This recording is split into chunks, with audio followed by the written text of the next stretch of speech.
questa sera l'acqua della laguna tocca a quella del mare. Disastro.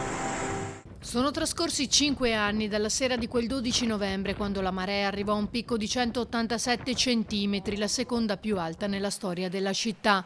Da allora le cose sono cambiate, a partire dal Mose, che ora permette di tenere la città all'asciutto per la maggior parte delle volte. Ma ci sono ancora questioni aperte, come evidenzia il senatore PD Martella. A 5 anni dal 12 novembre 2019 non possiamo che ricordare l'acqua granda, quell'evento tragico che ha profondamente ferito la città di Venezia. E nel ricordare quell'evento dobbiamo però anche avere una priorità. Tutte le persone, le famiglie, le aziende che hanno subito dei danni devono essere rimborsate. Purtroppo non è ancora così, bisogna farlo e bisogna farlo velocemente.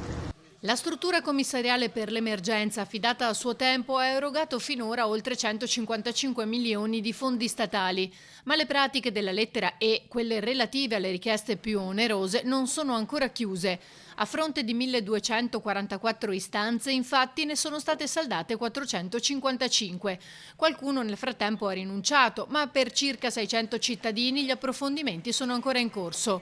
Per Venezia però c'è anche un'altra priorità. Venezia deve continuare ad essere protetta. Per farlo è necessario finanziare la legge speciale. Da 2 anni il governo di centrodestra non mette un euro per Venezia e invece è necessario mettere delle risorse per fare in modo di salvaguardare il nostro patrimonio, di valorizzarlo, di recuperarlo. È per questo che nella legge di bilancio abbiamo proposto degli emendamenti, mi auguro che il governo li accolga, perché ne va del futuro della nostra città.